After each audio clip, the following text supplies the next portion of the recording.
Imaginez-vous avec un petit savon tout doux entre les mains sous l'eau chaude. On peut sentir l'odeur fraîche du citron ou des fleurs quand il commence à mousser sur la peau. Aujourd'hui, on trouve cet objet tout à fait normal, mais sa longue histoire a commencé il y a super longtemps, dans un endroit appelé Babylone. Il y a près de 5000 ans, les habitants de cette cité antique ont inventé le tout premier truc qui ressemblait à du savon. Ils n'avaient pas d'usine moderne ni de parfums sophistiqués, mais ils ont utilisé leur intelligence pour trouver un moyen de rendre leur quotidien bien meilleur et beaucoup plus propre. Ces anciens mélangeaient des graisses animales avec de la cendre de bois et de l'eau pour obtenir une substance grise et épaisse. Au début, ils ne se servaient pas de ce mélange pour se laver le corps comme nous le faisons aujourd'hui. C'était surtout un outil indispensable pour nettoyer la laine et le coton avant de fabriquer des vêtements. Des archéologues ont retrouvé de vieilles jarres en argile contenant ces matières et ont découvert que la recette était hyper simple mais efficace pour l'époque. Cette découverte prouve bien que les humains ont toujours cherché des moyens de rester propres. C'était la toute première étape d'un long voyage qui a duré des siècles. La Rome antique était l'endroit des grands bâtisseurs et penseurs qui vivaient il y a des centaines d'années. Ces gens-là tenaient vraiment à ce que leur ville soit belle et leur corps en bonne santé. Pas mal d'histoires sur notre monde moderne commencent sur cette terre célèbre. L'une des légendes les plus connues nous raconte l'origine du mot qu'on utilise aujourd'hui pour le nettoyage. Selon ce vieux récit, il y avait une montagne appelée le mont Sapo, où les gens faisaient des cérémonies spéciales. Cette montagne est super importante parce que son nom ressemble énormément à notre mot moderne pour le savon. Cette histoire nous aide à comprendre comment les anciens percevaient la propreté et le monde. Au sommet de cette haute montagne, les anciens faisaient souvent cuire de la viande sur de grands feux pour leurs fêtes traditionnelles. Pendant que la viande cuisait, la graisse animale chaude fondait et coulait dans les cendres de bois blanches du foyer. Sur une longue période, un mélange épais et bizarre a commencé à se former au sol. Quand les grosses pluies arrivaient, elles entraînaient ce mélange de graisse et de cendres sur les pentes rocheuses de la montagne. L'eau transportait ces matières jusqu'aux rives du Tibre. C'était là que plein de gens se retrouvaient chaque jour pour leurs tâches quotidiennes. Beaucoup de femmes allaient à la rivière tous les matins pour laver les vêtements de leur famille. Elles passaient des heures à frotter le tissu contre les pierres dures dans l'eau froide. Un jour, elles ont remarqué un truc super inhabituel près du pied du mont Sapo. L'eau à cet endroit précis était différente sur leurs mains et semblait un peu mousseuse. En frottant leurs vêtements sales dans cette eau spéciale, la boue et les taches partaient bien plus vite qu'avant. Elles ne comprenaient pas pourquoi, mais elles étaient trop contentes d'avoir trouvé un moyen de faciliter ce travail difficile pour tout le monde. Le mélange de graisse animale et de cendres de bois avait créé une forme primitive de savon. Cette réaction chimique s'est produite naturellement grâce à la chaleur des feux et aux minéraux contenus dans la cendre. Même si ces gens n'avaient pas de labo moderne, ils savaient super bien observer le monde autour d'eux. Ils ont compris que cette substance glissante était un outil puissant pour enlever la saleté et le gras de leurs vêtements en laine colorée. Cette découverte légendaire au bord du Tibre est devenue une partie célèbre de l'histoire. Même si ce n'est qu'un mythe, ça explique pourquoi les Romains sont si étroitement liés à l'histoire de la toilette. Si l'histoire du mont Sapo est super charmante, la vraie histoire de l'hygiène romaine est encore plus impressionnante. Au lieu d'utiliser des pains de savon comme nous, les Romains ont construit d'énormes et magnifiques bâtiments appelés thermes. Ces thermes étaient parmi les endroits les plus importants de chaque cité romaine. Ce n'était pas juste pour se laver, mais aussi pour retrouver des amis et discuter des nouvelles du jour. Des milliers de personnes visitaient ces grands édifices chaque après-midi pour se détendre et prendre soin de leur corps. Ces thermes montraient à quel point les Romains valorisaient la propreté, bien plus que beaucoup d'autres cultures. La façon dont les Romains se nettoyaient la peau était très différente de nos habitudes actuelles. Au lieu d'utiliser un savon qui mousse, ils utilisaient de l'huile d'olive de super qualité. On allait dans une pièce chaude et on se frictionnait tout le corps avec cette huile fluide. Une fois l'huile sur la peau, ils utilisaient un outil spécial en métal incurvé appelé strigile. Ils raclaient l'outil sur leur peau pour enlever l'huile, en même temps que la saleté et la sueur de leur journée bien remplie. Ce processus laissait leur peau toute douce et propre, même sans utiliser de bulles. Une visite au therme était un processus long et soigné qui passait par plusieurs pièces à différentes températures. D'abord, on entrait dans une pièce appelée le tépidarium, qui était agréablement tiède.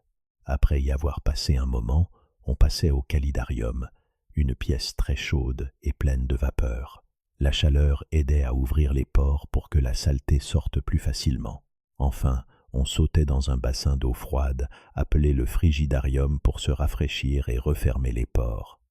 Ce cycle chaud-froid était considéré comme excellent pour la circulation et la force. Pour les habitants de la Rome antique, se baigner était un événement social qui durait plusieurs heures. Hommes et femmes parlaient business et politique tout en se relaxant dans l'eau chaude. Ils pensaient qu'un corps propre était indispensable pour un esprit sain. En construisant de grands réseaux de canalisation appelés aqueducs, ils ont acheminé l'eau fraîche des montagnes jusqu'au centre des villes.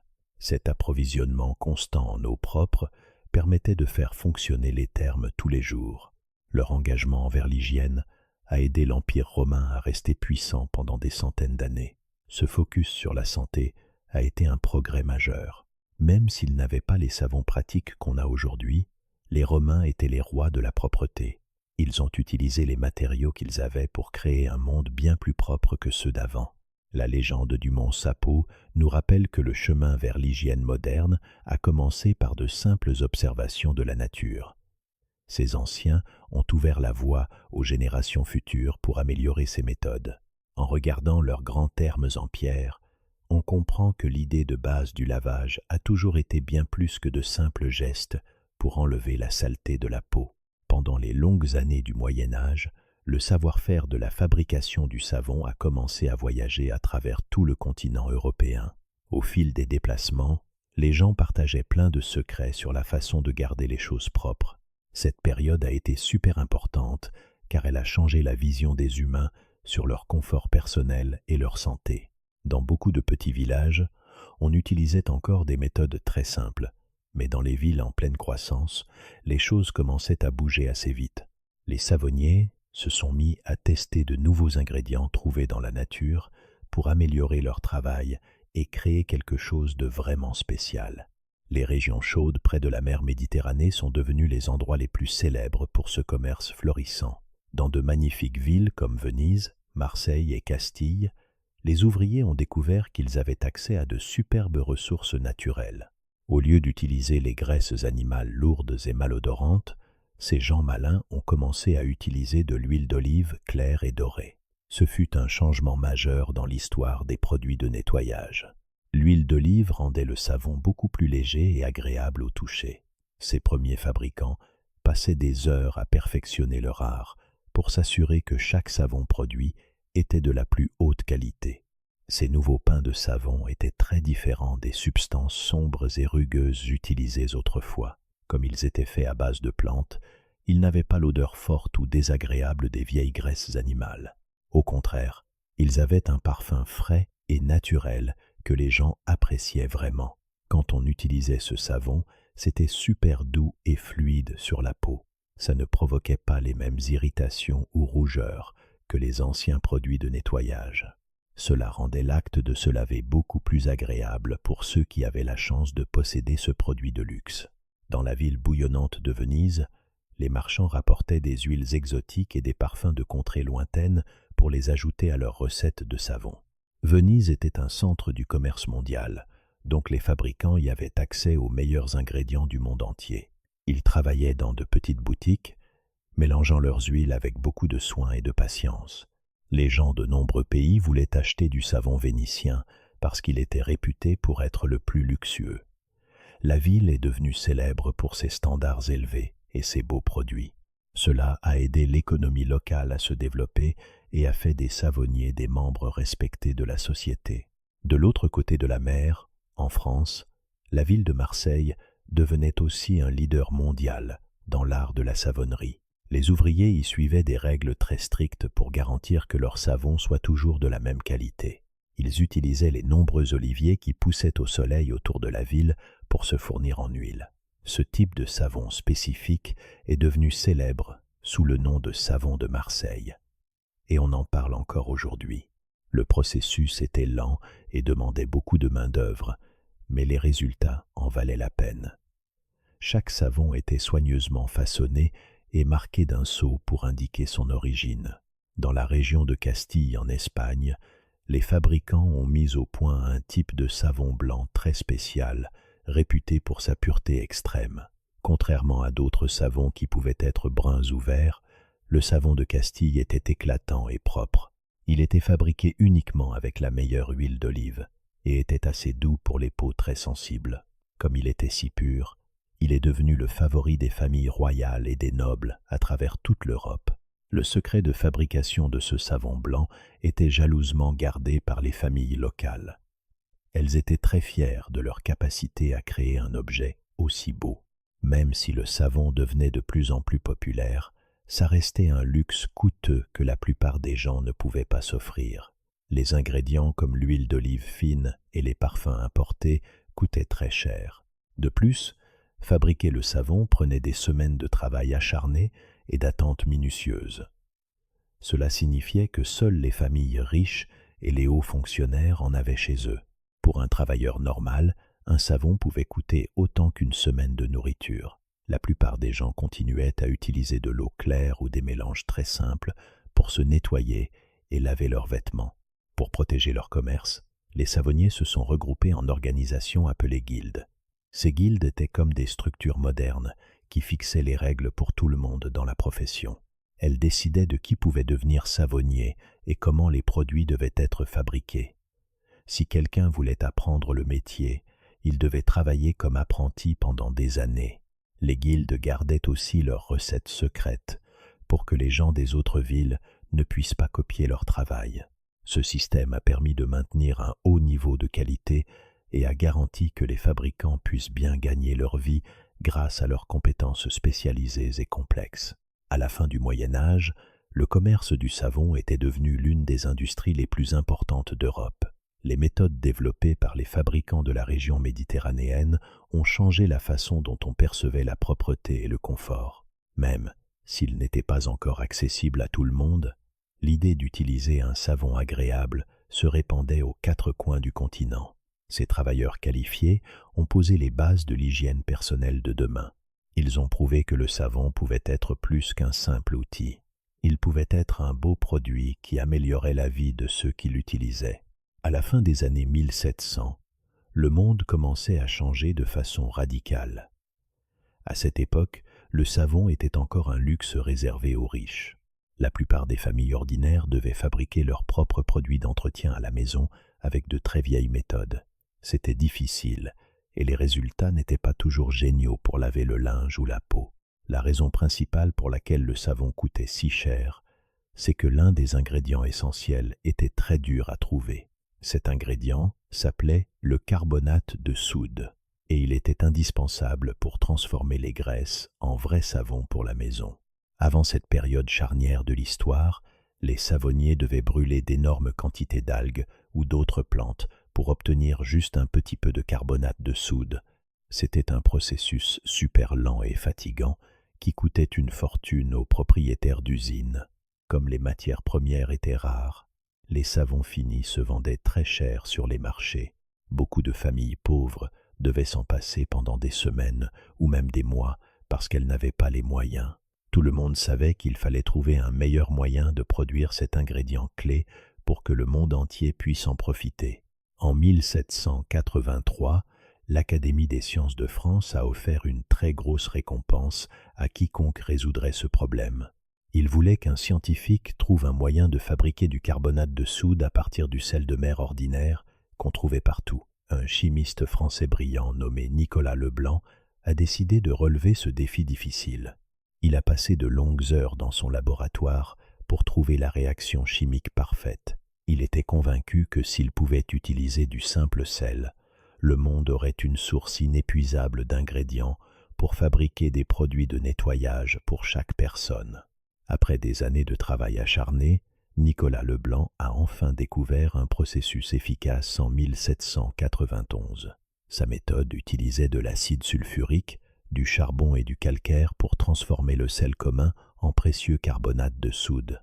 Ce fut une avancée gigantesque pour le monde de la science et de l'industrie. Pour la première fois de l'histoire, l'homme n'avait plus besoin de brûler des plantes pour obtenir ce qu'il fallait pour le savon. Cette découverte signifiait que les usines pouvaient désormais produire des milliers de kilos de carbonate de soude en très peu de temps et pour un coût très faible pour le propriétaire. Nicolas Leblanc a ouvert sa toute première usine près de Paris pour utiliser sa nouvelle méthode scientifique. Il espérait que son invention ferait de lui un homme riche et aiderait son pays à devenir plus fort. Mais le moment était mal choisi à cause de la Révolution française qui se passait à ces mêmes dates. Le gouvernement lui a pris son usine et ne lui a pas versé l'argent de la récompense qu'il avait méritée par son travail. Malgré ses nombreux drames personnels, sa découverte scientifique a changé l'avenir de l'industrie du savon pour toujours. D'autres pays ont vite commencé à utiliser sa méthode spéciale dans leurs propres grandes usines pour produire plus d'articles. Grâce à ce nouveau procédé, la quantité de savon produite a commencé à grimper super vite. Autrefois, une petite boutique ne fabriquait être que quelques dizaines de savons par semaine. Désormais, avec l'aide du procédé Leblanc, de grands bâtiments pouvaient en produire des centaines chaque jour. Le prix du savon s'est mis à baisser de plus en plus à mesure que l'offre augmentait dans les magasins locaux. Bientôt, même les ouvriers les plus pauvres des villes ont pu s'offrir un petit savon pour se laver le visage et leurs mains fatiguées après une longue journée de boulot. Ce changement a été ultra important pour la santé des gens vivant dans les villes bondées de l'ère industrielle. Avant ça, les maladies se propageaient super vite parce que les gens n'avaient pas les outils pour rester propres. Maintenant que le savon était bon marché et facile à trouver, les gens ont commencé à apprendre que se laver aidait à rester en bonne santé. Les médecins ont remarqué que les familles qui utilisaient régulièrement du savon tombaient moins souvent malades que les autres. Le travail scientifique d'un seul homme a permis de sauver plein de vies en rendant la propreté possible pour chaque personne dans ce monde moderne en pleine croissance. Le procédé Leblanc a aussi aidé d'autres industries à se développer à la fin des années 1700 et au début des années 1800. Par exemple, l'industrie du verre et celle du textile avaient aussi besoin de carbonate de soude au quotidien. Cela signifie que la découverte de Nicolas Leblanc a aidé à bâtir le monde moderne de plein de façons différentes.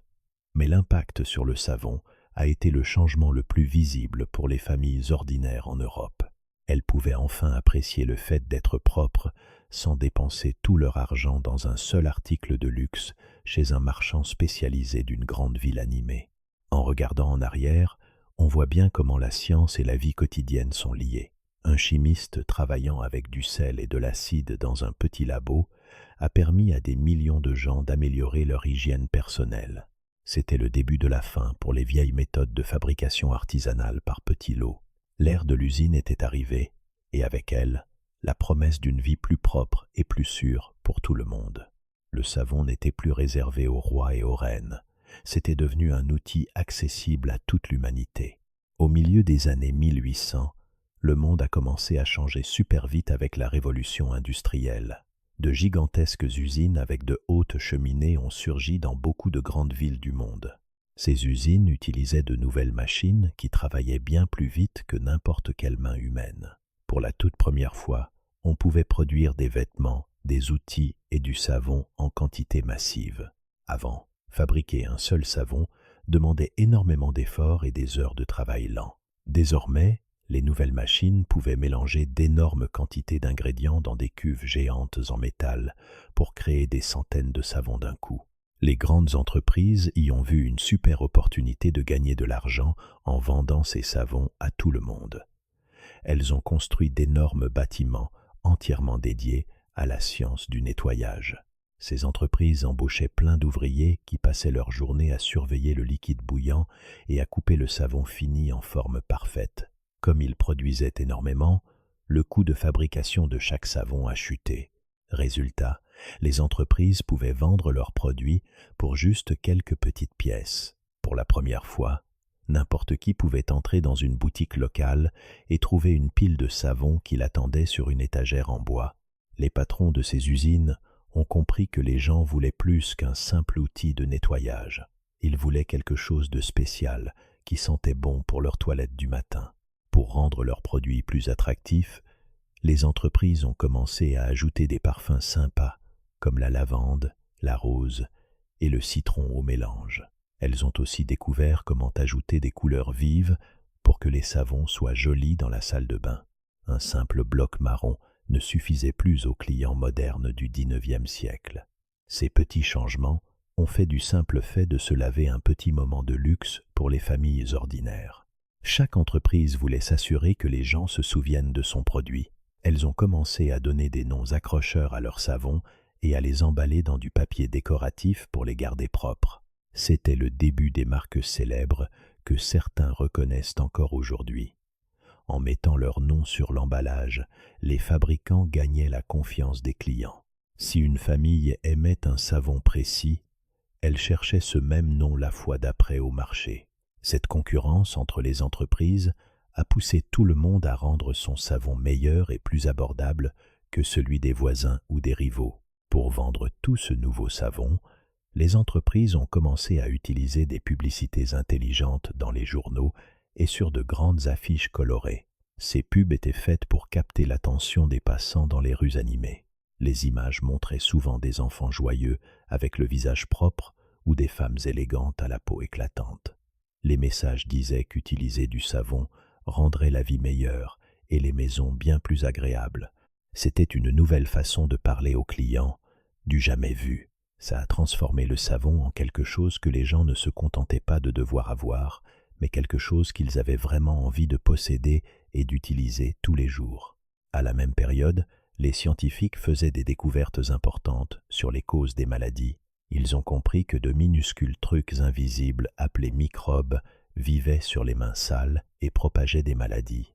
Les savonneries ont utilisé ces infos dans leur publicité pour éduquer le public sur l'importance de l'hygiène. Elles expliquaient que se laver avec du savon pouvait tuer ces microbes et protéger la famille.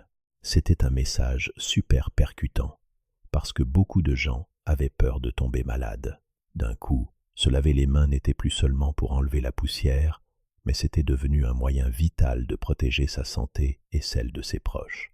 Alors que de plus en plus de gens quittaient le calme de la campagne pour les villes bondées afin de travailler en usine, les rues sont devenues très sales.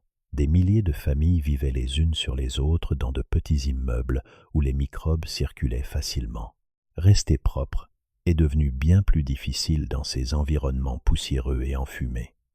Les gens ont réalisé qu'ils devaient se laver, eux et leurs vêtements, plus souvent pour rester en forme. La disponibilité d'un savon d'usine bon marché a été une bénédiction pour ces citadins. Ça leur a permis de garder une certaine fierté et d'être propres, même en plein milieu d'une ville industrielle et agitée. Comme le savon était devenu si facile à trouver et à acheter, les habitudes quotidiennes ont commencé à changer. Avant, beaucoup de gens ne se lavaient le corps entier qu'une fois par mois, voire moins. Désormais, avec un savon dans chaque foyer, la toilette est devenue une routine quotidienne. Les mères apprenaient à leurs enfants à se laver les mains avant chaque repas et après avoir joué dehors dans la boue. Ce changement de comportement a eu un impact énorme sur la santé générale de la population. Moins de gens tombaient malades et les enfants grandissaient plus forts parce que leur environnement était bien plus propre qu'auparavant. Cette époque a vraiment transformé le savon, passant d'un article de luxe pour les riches à un produit ménager courant. Dans les siècles passés, seuls les rois et les reines les plus fortunés pouvaient s'offrir du savon de haute qualité. Maintenant, même un simple ouvrier d'usine pouvait avoir un savon parfumé sur son lavabo. Ce n'était plus un signe de richesse, mais une nécessité de base pour chaque être humain. Ce changement a été l'un des plus grands pas en avant pour la société. Ça a prouvé que la science et l'industrie pouvaient bosser ensemble pour améliorer la vie de tout le monde, peu importe l'argent qu'on avait en poche. Au XXIe siècle, on a plein de types de savons différents pour chaque besoin. Les scientifiques modernes ont créé des détergents synthétiques et des savons liquides qui fonctionnent bien avec toutes sortes d'eau. On peut maintenant choisir des produits très doux pour la peau ou des articles avec des ingrédients spéciaux pour les problèmes de santé. Aujourd'hui, on trouve du savon dans chaque maison, école et bureau partout dans le monde. Que ce soit un liquide coloré dans une bouteille en plastique ou un savon solide traditionnel, ça reste l'un des moyens les plus simples et efficaces de se protéger des maladies au quotidien. La longue histoire de ce produit montre comment un simple mélange de graisses et d'huile a changé le monde et amélioré la vie humaine.